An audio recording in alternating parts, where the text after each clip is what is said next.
बौद्ध के जगह पर महादलितों का धर्मांतरण हो रहा है, आज पूरा देश देख रहा है उसको, और आप कहते हैं कि हम उनके रखवाले हैं, उनके साथ आपकी संवेदना है। कैसी संवेदना है?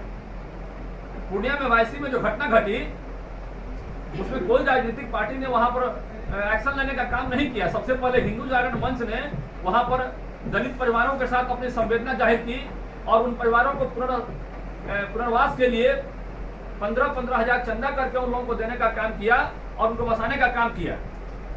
और ये बहुत तकलीफ की बात है कि असदुद्दीन ओवैसी साहब के जो विधायक हैं वहां पर हम लोगों को टारगेट करके दंगा फैलाने का आरोप लगाए। बहुत दुख और तकलीफ की बात है। एक तो उन लोगों ने उनको प्रताड़ना देकर छोड़ दिया, और दूसरा जब हम लोगों ने वहां जाकर उनको संतावना और उनको पुनर्वास की व्यवस्था की तो हम लोगों को टारगेट किया गया। बाद में भाजपा के कुछ वरिष्ठ नेताओं ने भी वहां पर जाकर उन चीजों को देखा और समझने का प्रयास किया। आज देश में जिस तरह से जिहाद फैलाने का काम हो रहा है ये बहुत चिंता का विषय है। हम आप लोगों के माध्यम से हम पूरे बिहार की जनता को, पूरे बिहार के लोगों को आगाह करना चाहते हैं कि आप इन फरेबों से बचें। ऐसी कई घटनाएं हैं, ऐसी सैकड़ों घटनाएं हैं। उन घटनाओं में हिंदू लड़कियों को टारगेट किया जाता है, निकाह किया जाता है, बाद में उसको प्रताड़ित करने का काम किया जाता है। अभी तारा सहदेव का मामला शांत नहीं हुआ है। नेशनल शूटर होने के बावजूद उसको प्रेम जाल में फंसाकर झारखंड में आपने देखा होगा, सारे राष्ट्रीय अखबारों ने, सारे राष्ट्रीय चैनलों ने उसको दिखाया था तारा सहदेव के मामला को। तारा सहदेव के मामले में उसे फरेब से प्रलोभन देकर शादी किया गया, निकाह किया गया और बाद में उसको इतना प्रताड़ना दी गई, कई दिनों तक तो खाना नहीं दिया गया। ये मामला संज्ञान में आया था और किसी तरह से उसको बचाया जा सका। हम लोगों ने काफी प्रयास किया था और प्रयास का नतीजा है कि आज वो परिवार सुरक्षित है। तो हम चाहते हैं कि इस तरह के कुकर्मों पर और ऐसी विकृत और आंदोलन का स्वरूप फिर कंट्रोल में नहीं कोई भी राजनीतिक पार्टी कर पाएगी। अभी हाल में देखा होगा कि पूरा ईसाई समाज रैकेट बनाकर पूरे बिहार में और बिहार से बाहर भी ऐसे कई काम चल रहे हैं जिसमें कि धर्मांतरण का काम वो लोग कर रहे हैं। वारसलीगंज में मैं घटना बताना चाहता हूं आपको।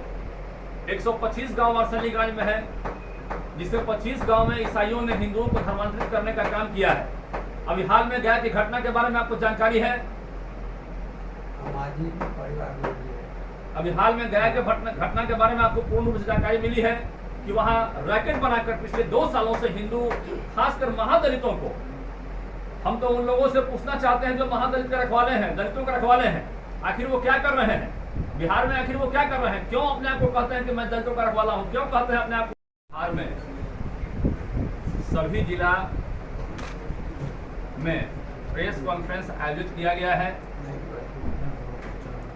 मुख्य मुद्दा है बिहार के साथ पूरे देश में हो रहे धर्मांतरण और कई तरह के जिहाद जो फैलाए जा रहे हैं, धार्मिक उन्माद जो पैदा किया जा रहा है, आज देश के लिए बहुत चिंता का विषय हो गया है।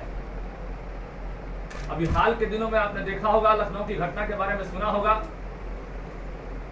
जब कोई हिंदू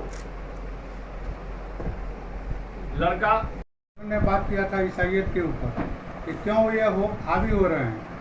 हम लोगों ने अभी मैकाले का जो कानून है उसके खिलाफ में भी हम लोगों ने आवाज़ उठाने का काम अब प्रारंभ करेंगे। मैकाले के कानून के अंदर 1890 में एक लैंड इक्वेशन कानून बना था, जिसके तहत ईसाइयों को ज़मीन दी गई थी। आप लोगों के माध्यम से हम उन तमाम लोगों को आग्रह करेंगे कि जिन लोगों की ज़मीन ईसाई मिशनरी में गया है वो अपनी ज़मीन को वापस लें, चूँकि उन लोगों का ज़मीन का जो समय था, जो लीज था, वह लीज समाप्त हो गया। और उस समय का जो ज़मीन लिया गया था, जैसे मान लीजिए 100 एकड़ ज़मीन उन लोगों ने लिया डेवलपमेंट के नाम पर, तो वो 1000 एकड़ ज़मीन को कब्जा किए और उन लोग अब अवैध ढंग से उस ज़मीन को बेच रहे हैं। मान लीजिए ईसाई मिशनरी के पास अगर 10 बीघा ज़मीन है पटना के अंदर, तो काफ़ी महंगी ज़मीन है, वो बिना अधिकार के उस ज़मीन को बेच रहे हैं और उस पैसे का उपयोग कहाँ कर रहे हैं? वह पैसे का उपयोग कर रहे हैं हिंदू गरीबों के बीच में लाभ और लाभांश देकर उनको धर्म परिवर्तन कराने में।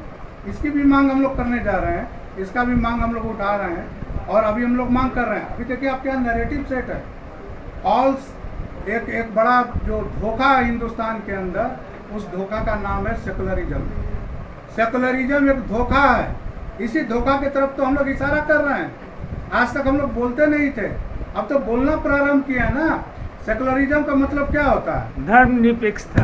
धर्मनिरपेक्षता नहीं है, ये भी आपको गलत सिखलाया गया। क्या है सर, बताइए। सेकुलरिज्म का हिंदी है पंथ निरपेक्ष। हाँ, धर्मनिरपेक्ष नहीं है। हाँ, धर्म और पंथ में अंतर होता है।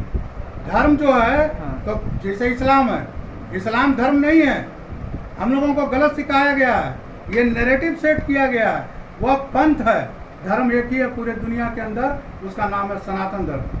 बाकी ये पंथ है। और आपका जो सेकुलरिज्म है वो पंथ निरपेक्ष है, वह धर्म निरपेक्ष नहीं है। तो सर- और पंथ में यह कहा गया है कि जैसे मान लीजिए कि आप किसी धर्म को परिवर्तन कराना, अभी हम लोग सेकुलरिज्म के नाम पर क्या बोलते हैं कि हिंदुस्तान धर्मनिरपेक्ष राष्ट्र है, जिसको जो इच्छा होगा वह धर्म को पालन करेगा।